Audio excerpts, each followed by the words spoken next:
देश विदेश की सच्ची खबर सच के साथ। आप देख रहे हैं नेशनल इंडिया न्यूज।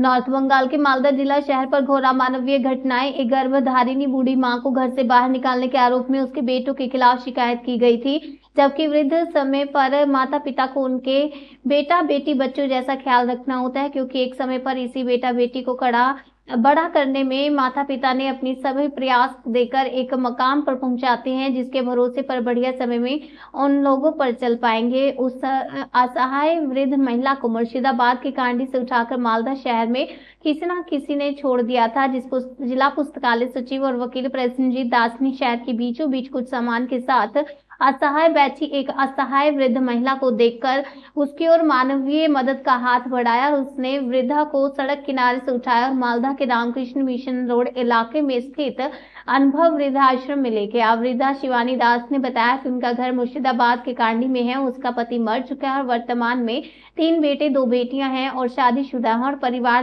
लड़कपन में है, लेकिन हाल ही में लड़के वालों ने उसका घर बेच दिया और मकान बेचने के बाद उसे घर से निकाल दिया गया। अपना रास्ता खुद देखने को कहा और तभी किसी ने उसे कांडी से मालदा लाकर छोड़ दिया। तो आप समझ नहीं पा रहे हैं कि क्या करें क्या ना करें। इस संदर्भ में जिला पुस्तकालय सचिव और वकील प्रसेनजीत दास ने कहा कि बेहद अमानवीय घटना 78 साल की महिला को बेचे जाने और घर से निकाले जाने की घटना बेहद दुखद है। অমানবিক ঘটনা। বাঁধ রোডের উপরে একজন বয়স্ক বৃদ্ধা মহিলাকে কিছু জিনিসপত্র এবং একা পড়ে থাকতে দেখে আমরা গিয়ে তাকে জিজ্ঞাসা করি যে কী ঘটনা ঘটেছে। যতদূর জানতে পারি যে তার বাড়ি মুর্শিদাবাদের কান্দিতে, তার 3টি ছেলে এবং 2 জন মেয়ে আছে। বাবা তার স্বামী মারা গেছেন এবং তাকে তার 3 সন্তানরা বাড়ি থেকে বের করে দিয়েছেন এবং কেউ বা কারা তাদের এই জিনিসপত্র দিয়ে তাকে এই বাঁধ রোডের উপরে ফেলে যায়।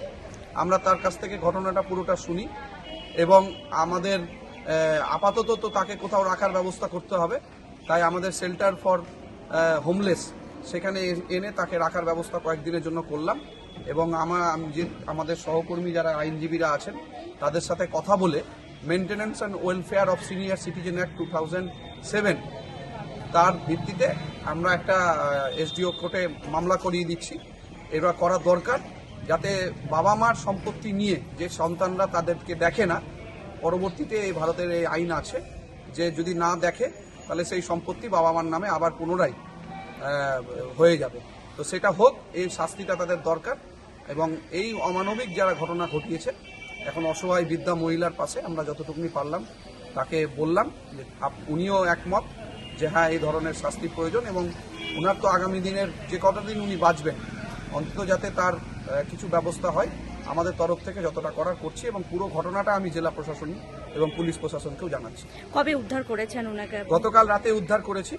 উদ্ধার করে এখানে শেল্টার ফর হোমলেস এখানে রাখার ব্যবস্থা করা হয়েছে, এখানে থাকবে, খাওয়া দাওয়া করবে এবং কিছু জিনিসপত্র আপাতত আমরা দিয়ে দিচ্ছি যাতে উনি এখানে যে কদিন থাকবেন সুন্দরভাবে থাকতে পারেন এবং আইনি সহযোগিতাটা ওনার বিশেষভাবে দরকার আমার মনে হয়, যাতে ওনার নিজের সম্পত্তি যখন তার নিজের সন্তানরা দেখছেন না তাহলে যাতে উনি সেই সম্পত্তি ওনার পুনরুদ্ধার হয় এবং উনি যেন ঠিকঠাকভাবে পরবর্তী জীবনযাপন করতে পারেন, অন্তত এটা দরকার। ওনার বাড়ি কোথায়? আমি জানতে পেরেছি ওনার বাড়ি কান্দি, বহরমপুর, মুর্শিদাবাদ। তার 3 ছেলে এবং 2 মেয়ে, একজন মেয়ে সম্ভবত মালদাতেই থাকেন, ওনার কাছ থেকে আমরা শুনলাম। তো এই ভিডিওর মধ্য থেকে যদি তার পরিবারের ছেলে মেয়েদের শুভবুদ্ধির বোধোদয় হয় আমি এটা আশা করি।